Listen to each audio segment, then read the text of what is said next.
divinas contra las fuerzas diabólicas.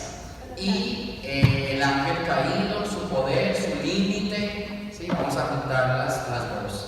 Para ello vamos a iniciar leyendo del libro del Apocalipsis del apóstol San Juan, en el capítulo 12, versículos 7 al 12.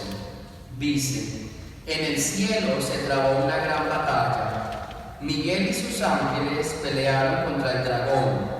El dragón y sus ángeles lucharon ferozmente, pero fueron vencidos y arrojados del cielo para siempre. Así el dragón, que es la antigua serpiente, la que se llama Diablo, y Satanás, la que engaña al mundo entero, fue precipitado a la tierra junto con sus ángeles. Entonces yo, Juan, oí en el cielo una voz poderosa que decía: ha sonado la hora de la victoria de nuestro Dios, de su dominio y de su reinado, y del poder de su Mesías, porque ha sido reducido a la impotencia el que de día y de noche acusaba a nuestros hermanos delante de Dios. Pero ellos lo han vencido por medio de la sangre del Cordero y por el testimonio que dieron, pues su amor a la vida no les impidió aceptar la muerte. Por eso, alégrense los cielos y todos los que en ellos habitan. Palabra de Dios. Te alabamos, Señor. Bien, vamos entonces a hablar de un tema bien bonito, bien especial, quizás un poco fuerte, pero que hace parte de nuestra vida cotidiana, que son las gracias o la gracia divina contra las fuerzas diabólicas. Miren, es un tema que uno tiene que saber tratar, que tiene que saber llevar, no hay que estar hablando mucho, ¿sí? Porque cuando uno lo habla mucho, hay un detalle en los exorcistas: cuando usted menciona mucho al diablo, va y lo visita, ¿sí? Por eso los santos decían: hay que tener presente a Dios para llenarnos de Dios. ¿Listo? Por eso digo, es un tema que es real, que existe, pero que uno tiene que saberlo manejar con calma y llevarlo despacio. No lo hable mucho. Entre menos sepan, más viven, ¿cierto? Hay una frase así para la vida de uno: entre menos sepa uno de los demás, más vive, ¿cierto? Cuando usted sabe mucho de los demás, no vive tranquilo, porque le sabe la vida a todos, ¿cierto? Entonces, entre menos sepa, más se vive. Entonces, cuando hablamos del mal, cuando hablamos del diablo, cuando hablamos de sus demonios, entre menos invoquemos ese nombre y esa presencia, mejor. Hay un cuentico que dice de las brujas que la única manera, es un cuento, no estoy diciendo que existan o no, sino que en ese cuento enseñan que una bruja se hace presente cuando usted la menciona. Entonces, nunca mencionen el mal para que no se haga presente. Esa sería una bonita conclusión, ¿sí? Nunca mencionen el mal para que no se haga presente. Pero si ya se hizo presente, vamos a hablar de él, para mirar cómo vamos a distinguirlo. Dos cosas entonces son importantes. Primero, gracias divinas. Vamos a empezar con la palabra gracia. La gracia es un don de Dios. Eso es una gracia. La gracia es un don de Dios y es un don sobrenatural.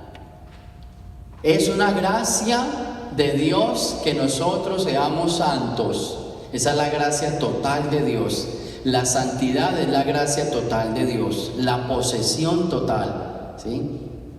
Y podemos experimentar esas gracias pequeñas. Por ejemplo, cuando estamos en una exposición de Santísimo, cuando estamos en una oración, cuando estamos en una meditación, Dios puede hacer una presencia, ¿sí?, momentánea. Por unos segundos Dios puede estar en nosotros. Yo les voy a poner este ejemplo para que se proyecten. Cuando una persona descansa en el Espíritu, podríamos estar hablando que fue una presencia de Dios.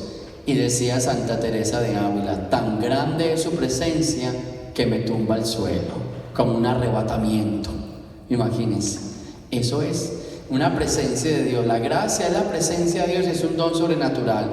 Podemos decir que estas personas que tienen ese descanso en el Espíritu recibieron por ese momento una presencia de Dios, una visita, un toque, que con ese toque Lo humano vuela, ¿sí? Porque cuando Dios pone la mano, el hombre tiembla, ¿sí? Cuando Dios pone la mano, el hombre tiembla. Por eso cuando estamos en misa y el Padre pone las manos encima del cáliz y la hostia, el pueblo está arrodillado, porque de tanta presencia, espiritualmente hablando, las piernas no resisten. Lo único que puede contemplar son los ojos, porque el cuerpo está totalmente en el suelo, ¿sí?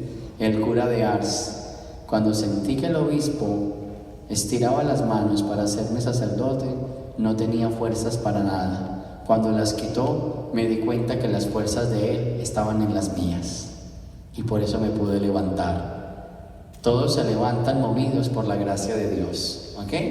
Entonces, la gracia es ese don sobrenatural de Dios, es ese regalo de Dios, es esa presencia. Y la mayor gracia es la santidad. Esa es la mayor gracia de Dios. La posesión de Dios es la santificación del hombre. En esas gracias, entonces se habla de algunas gracias medias. La primera, tenemos una pequeña gracia de Dios, y es que todos somos templos del Espíritu Santo. La primera gracia que se nos ha depositado es la del bautizo.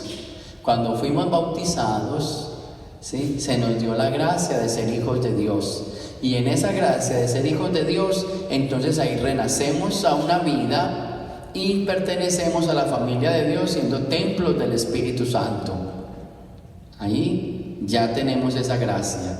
Por eso algunos, cuando ya caminan en su vida espiritual y están bien expertos en la vida espiritual, nos hablan de revivir el bautizo, porque quizás fue un momento que se perdió. Usted se bautizó y perdió.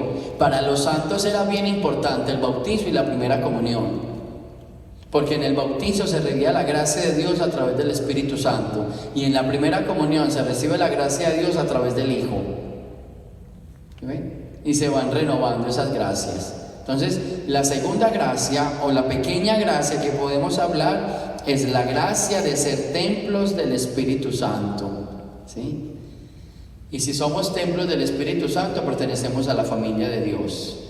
Después recibimos otra gracia, que es la gracia del cuerpo y de la sangre de su Hijo. Recibir la primera comunión es recibir la gracia de Dios a través de su Hijo.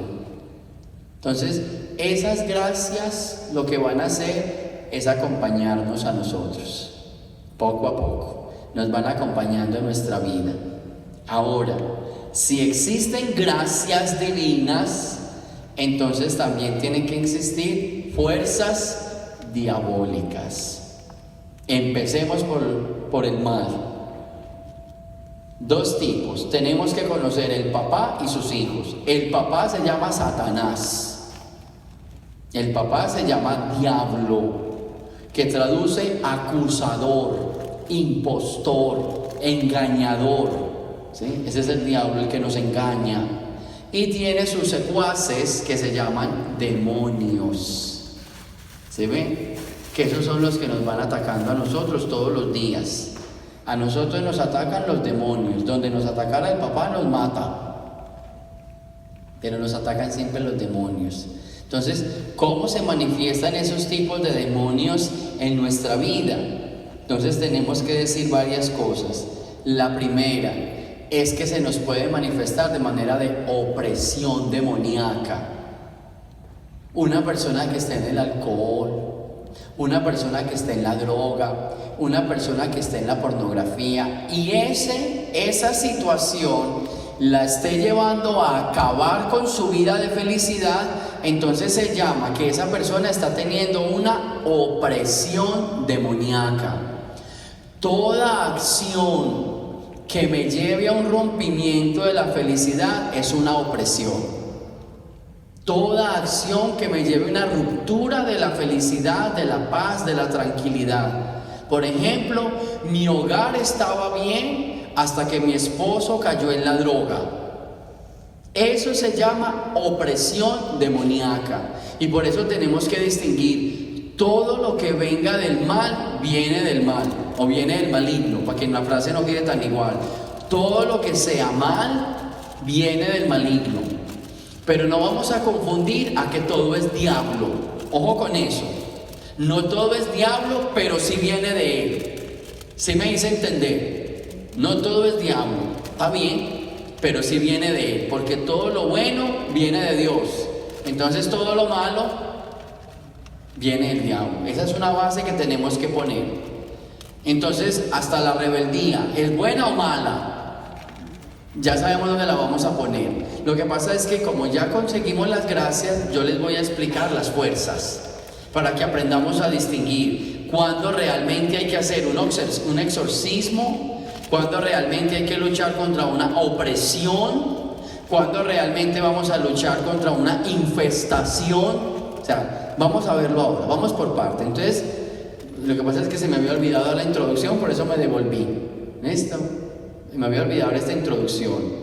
Voy a volver a ponerla para que nunca se nos olvide. Todo lo bueno viene de Dios. Entonces todo lo malo viene del diablo. No queremos decir que el diablo está a todo el lado, no, pero sí sus secuaces, y de diferentes maneras. La primera de ellas se llama opresión. Toda acción, por pequeña que fuera, que me lleve a una dependencia o que me dañe la felicidad, se llama opresión demoníaca. Aprendamos a decir eso para que tengamos bien la palabra. Padre, yo tengo un hijo que está siendo oprimido por el diablo. ¿Qué significa? Está pasando por una acción que le está destruyendo la paz. Puede ser el alcohol, puede ser la droga, ¿sí? Tiene que ser que se toque, ¿listo? Que sea real, que usted pueda ver. El alcohol se puede ver, la droga se puede ver, la pornografía se puede ver. ¿Sí me hago entender que se pueda ver? Porque ahorita vamos a hablar de lo que no se puede ver, eso es otra cosa. ¿Listo? ¿Qué tendríamos que hacer ahí? Luchar contra la opresión. ¿Listo? Luchar contra la opresión. Para todo se necesita gracia, claro que sí, pero la gracia tiene que ir acompañada de. ¿Listo? Para todo se necesita gracia. Yo estoy siendo oprimido, necesito venir a la oración. Pero aparte de venir a la oración, necesito, como es una opresión, trabajarla. Necesito hablarla. De ahí tan importante a que la persona que esté poseído hable. ¿Sí? En uno de los ritos del exorcismo, cuando la persona poseída dice el nombre, ya se tiene una batalla ganada, ya hay una ventaja muy grande. ¿Por qué? Porque ahí está el nombre del opresor. ¿Listo? Ahí está. Decir el nombre es importante. Miren, por eso muchas personas parten hasta de un abuso o de un aborto para abrir un canal de opresión del demonio. Hay gente que abortó y por ahí se metió el demonio. Y por ahí uno puede acompañar muchas personas que sienten que están siendo oprimidas por el mal, y uno empieza a raspar la vida de ellas. Claro, tuvieron un aborto, o hubo un asesinato ahí, o hubo algo hubo, y eso se dañó. ¿Ok?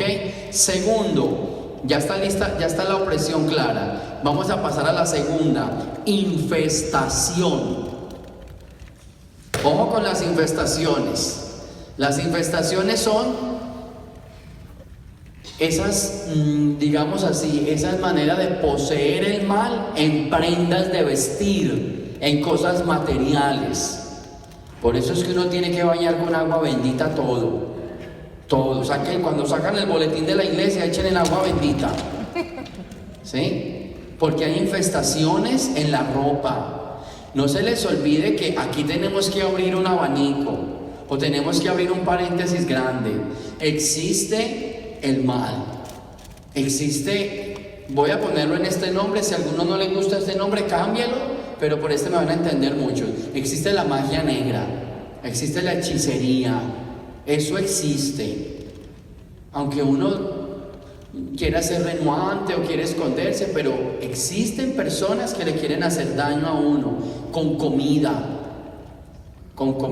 Ustedes saben que a los santos los quisieron envenenar. A San Benito lo quisieron envenenar y el pobre, yo no sé, nunca se envenenó. Tiene un estómago bien pesado. Varias veces San Benito lo querían envenenar, pero adivine por qué nunca pudieron con él. Porque en el bolsillo él tenía una cruz exorcizada. Entonces la comida cuando entraba a su cuerpo se diluía y se iba porque la bendición estaba por dentro. ¿Se fija? Cuando usted llegue a ese lugar, a esas casas que usted vea como sospechosa, la casa de la suegra, por ejemplo, ¿sí? No, bueno, la casa de la nuera, ¿sí? Ah, tampoco, bueno. Pero cuando usted vea ese lugar sospechoso, esas personas sospechosas, entonces usted y le ofrezcan una comida, bendígala, porque puede estar infestada, puede estar infestada. Hay personas que no son buenas y que no quieren el bien para uno. Ojo, no todo es tan bueno, no todo es tan bueno, y es mejor estar preparados, ¿sí? A mí si me traen alguna comida, por más buena que sea la persona, yo digo por si acaso, ¿cierto? Uno nunca sabe, ¿cierto? Mirna me dijo una comida, por si acaso, uno nunca sabe, por si acaso, ¿sí? Pero entonces ya sabemos que es una infestación. Una infestación es algo material donde cae todo el mal, ropa, comida, cosas que hay en la